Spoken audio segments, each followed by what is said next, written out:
Hi, this is Rob from failedmuso.com. Welcome to my video review of UVI's String Machines library for the UVI workstation. The UVI workstation is a free-to-download application from uvi.net and is a standalone instrument and also VST, RTAS and audio units plugin. It will also work with Mac 5 sampler. So what have we got here with String Machines? Well, it's a sample library of 11 different string machines and their various settings and sounds, sampled immaculately as usual by UVI and presented here with a nice tweakable interface, and that will draw a lot of similarities and comparisons to GeForce Software's virtual string machine instrument, which has kind of dominated the string machines plugin market since it came out a couple of years back. Yeah, the comparisons will be inevitable, and I'll point them out as we go through, but obviously this is a review about the String Machines plugin and not the other, so we'll concentrate on that. So let's have a look at the geography of this machine. So at the top here we have the preset selection. We can either flick through using the arrows, or we can just drop down the menu, and that was one of the first things I noticed. There are only 30 presets in here, which I thought was a little bit mean compared to, say, the virtual string machine from GeForce, which has over 700. So it would have been nice if it even just had maybe 100 different presets in it, just a few more would have been nice. It's not essential, and of course you'll probably want to get in there and do your own stuff, but it would have been just nice to have a few more. There's also this master volume control, which I thought was a bit peculiar because the UVI workstation has its own master volume up here on the top right hand side, so I can sometimes see a little bit of confusion. I did think maybe they were synchronized, so if you turned one, the other would turn, but it doesn't work that way. So just be careful if you're not getting any sound. You check you've got both your volume controls set up. Underneath that, inevitably another comparison with VSM, and that is this layer selection here. So we have layer A and layer B, and this is where we get some positive and negative benefits of loading everything up in one go, because when I got this and first opened it up, I fully expected to see here in the browser the 11 different machines as a selectable individual device. I thought that would have been the way they did it, but no, it's one machine, so you load that up and it loads something like 1284 key groups, and that's a heck of a lot of sample data loaded up. And of course, depending on your disk streaming settings, that can be in some cases over a gigabyte that loads up into memory, or in this case we've got the disk streaming used, and we've got about 387 meg loaded in memory.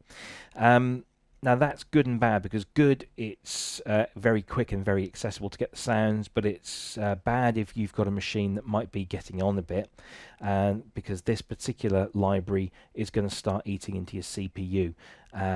Currently I'm hitting around 15 to 18 and not doing anything. When I start playing, it's going to start getting into the 20s and the 30% CPU usage, and I'm running a Core 2 Duo 2.4 gigahertz with Windows XP Pro and about 3 gig of RAM in a 32-bit environment, so by no means cutting edge, a long way from it, and it works fine. But I can imagine that if I was to load up a few instances of this, or maybe String Machines and half a dozen other plugins, as well as my workstation, that my CPU usage might start to suffer a bit, and I might need to mess around with buffer settings to get a fair balance. So just a word of warning there, that it can eat into your resources quite quickly. So as I said, we've got some similarities here. We've got these two A and B slots, and in these slots from the top slot we can choose the instrument. So there's all our instruments there, and then depending on the instrument you've chosen, then you can choose the presets for that particular instrument, and those will change depending on the instrument you've got selected in the top slot there. And it's exactly the same on slot B, or layer B should I say. And each layer has a separate volume and pan control, and also an octave setting, so you can go from standard octave, up an octave, and down an octave, and you can do that individually for each layer. I'll come on to this edit and step switch in a little while. Underneath the layers, we've got the editing section for amplitude and filter. So we've got envelopes for both with very familiar types of controls if you're familiar with the UVI product. So we've got a no velocity switch to really faithfully recreate your string machines that had no velocity sensitivity. We can also use velocity to control the attack portion of the amplitude, so the harder you hit the key, the sharper the attack. And we've also got the filter setting here with its own envelope, depth, cutoff, Q and velocity, and a choice of low bandpass and high pass filters in here as well. We've also got down here at the bottom here some pitch controls, coarse and fine tuning, and a glide knob as well. And then we've got the stereo settings. This is again familiar if you've used say Emulation 2, for example, where you have no stereo effect, an alternating stereo effect that has each consecutive note appearing somewhere slightly differently in the stereo field, and then this kind of universal stereo effect that has everything in stereo, and we can change the stereo effect, color, spread and tune as well, just to shape the sound our way. Now all of these controls can be applied to each layer individually and also to both layers as well. So we can tweak the A layer and the B layer, and then we can have an overall setting for both combined. So there's a lot of power in just these little sets of controls, and that again is something that you'll probably be familiar with me saying in all my other UVI reviews, is that they make it look very simple, and there's actually a lot of stuff going on here. You can actually get into shaping the sound to what you want very, very quickly, very, very easily. Underneath that, we've got an effects section, so we have phaser, delay and reverb, and we can turn those on or off and change the levels, the mix, basically a wet and dry control. And then over here we can assign the mod wheel to control filter, tremolo and vibrato, or combinations thereof.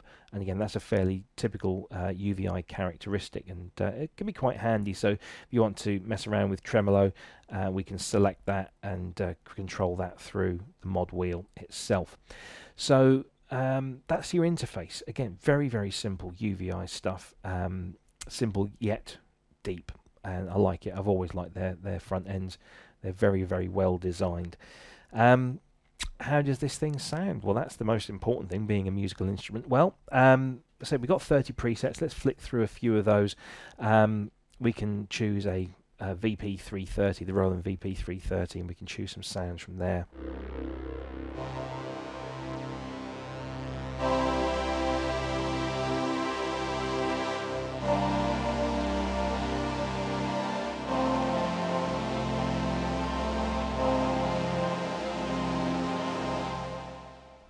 This is familiar stuff.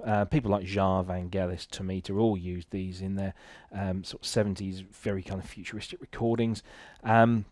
There's some nods to things like Tangerine Dream in here. There's some sounds that would not necessarily have been a kind of preset sound, but would have been quite easily made using effects at the time. So this is one called Milky Highway.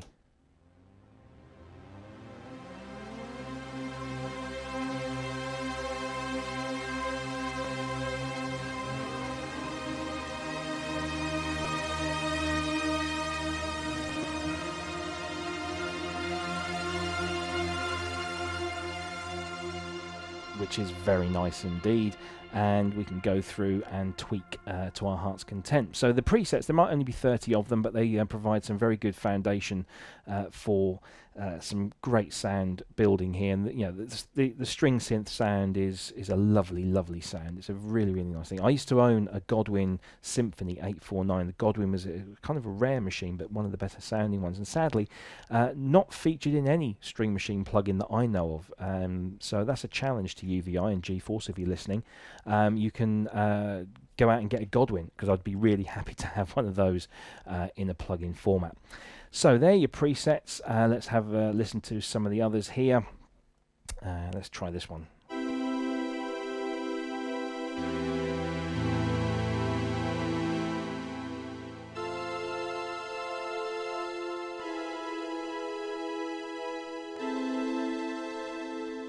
Some nice sounds there. There's a lot of sounds that actually, you know, lend themselves to pads and also to leads.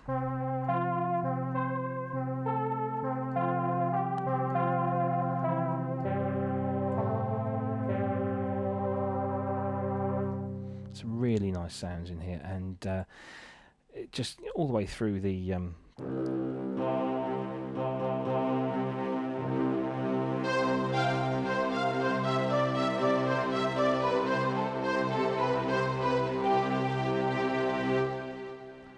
very nice stuff going on in here indeed. And you can mess around to your heart's content by just chopping and changing the layers and choosing the different presets within each machine, and then shaping them through the amplitude and filters, and using the stereo and the effects to your heart's content. Let's look at the pattern stuff, because this is kind of what sets this instrument apart. And we switch the pattern setting on here, and let's choose a pattern from here that uses it. So you'll notice that the presets that contain rhythmic patterns have the PTN prefix, and this is one called Gait and Voices. So let's listen to what this sounds like.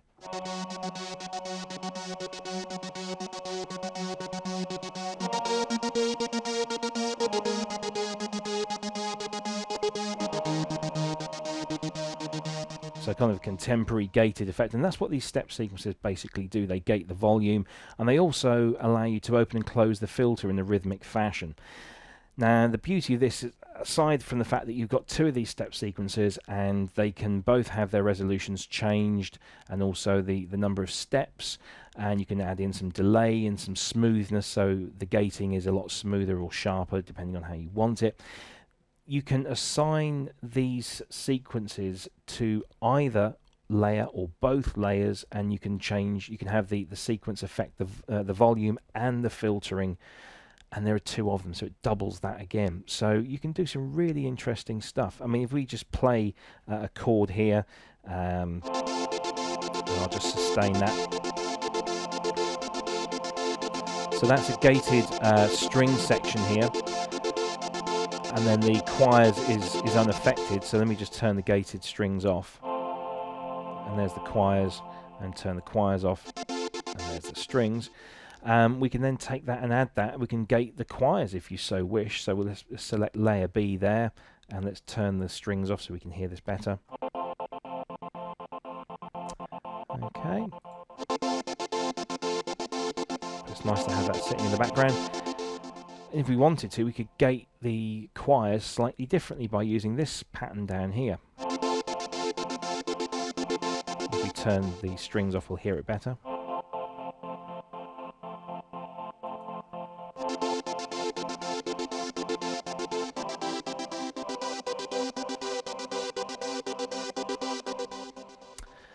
And you can get really creative with that. If you start messing around with the filter settings, and then ramping the filter up and having that open and close in a rhythmic fashion, that's really nice. The other thing you can do is, that I really like, is you can change the number of steps. You can then draw in your patterns.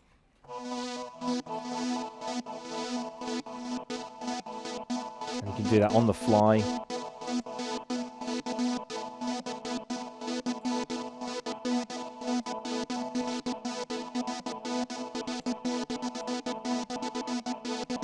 Smooth it out if you like.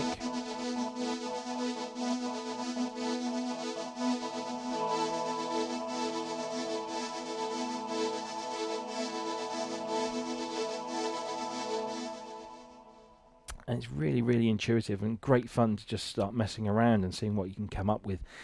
And it brings the whole string machine sound into the 21st century, giving it a kind of very dancey feel. So there's lots of sounds in here that can be used for basses, for leads, for pads.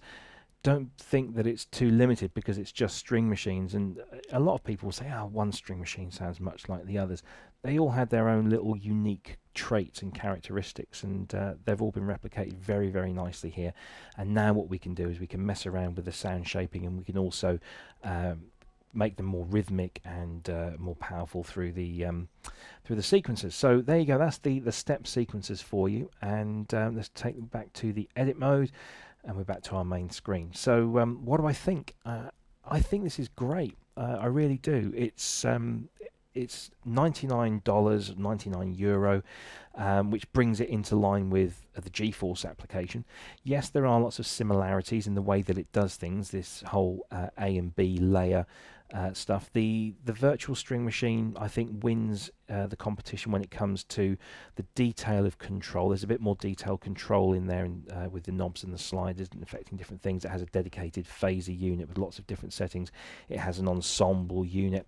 It also features aftertouch and allows aftertouch to affect the filter, and that's one thing that's seemingly missing on a lot of UVI libraries, is the use of aftertouch. And I'm a big fan of aftertouch. I think it adds a lot to the sound, and because it kind of adds to the randomness as well, because you can just every now and again hit a key a bit too hard and just let the aftertouch do its thing, and it makes it a bit more human-like. So I'd like to have seen that in here. However, what is in here is very comprehensive in terms of sounds. The sound shaping capabilities are more than enough. There's loads to get involved in, lots of different things that you can try and do, and you'll be creating your own patches in minutes rather than hours. The one great attribute I can say about all the UVI stuff, including this, is that I've never had to read the manual. Because you don't need to. It's very, very intuitive. The quality, the sound is great. The price is great. It looks great. Is it a rip-off of virtual string machines? No, I don't think it is. I think it's very similar, and I think if you were in the market for a string synth plug-in, then you'd be hard pushed to choose between the two. VSM has more presets and has more samples. String Machines has a really lovely interface. Yeah, I think it's more down to personal preference than anything else. So ultimately, String Machines, I think it's great. It's very affordable. Don't forget you'll need an iLock key to unlock it and use it. So if you haven't got one of those, you need to factor that into your purchase price. The fact that it comes available for the UVI workstation, which I think is a great wrapper for their libraries, is fantastic. And makes it very, very usable. So all in all, yeah, if I was going to give it a star rating, I would say it's 4.5 out of 5, and it's only dropped that half a point because it lacks the preset capacity, or it certainly lacks the amount of presets that other instruments come with. It lacks the aftertouch, and is a little bit CPU hungry, and that's my only quibbles with it. Other than that, I'd use this a lot, and I can see myself using this a lot in the future. So there you go. If you want to read the full text-based review, go to the blog, www.failedmuso.com/blog, and do a search for String Machines. You'll find it straight away. You can also see on there lots of high-res images, and also the corporate videos and some audio demos from people that can actually play keyboards properly. And you'll find all the other UVI reviews and all the other reviews that we do there on that website, failedmuso.com/blog. If you want to buy this particular instrument, then go to uvi.net, and you can buy this as a DVD or as a download. It's about 1 point something gigabytes, so it's not a big one, not like some of their other stuff.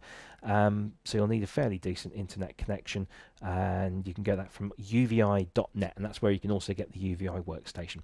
That's all for this one, and we'll hopefully see you again with some more products from UVI and some from other manufacturers as well. And if you want your products reviewed by myself at failedmuso.com, then just get in touch with us, rob@failedmuso.com. Drop us a line, tell us what you're looking for, and we'll be more than happy to review your products for you. So I hope you enjoyed this, and we'll see you next time. Thanks a lot. Bye-bye.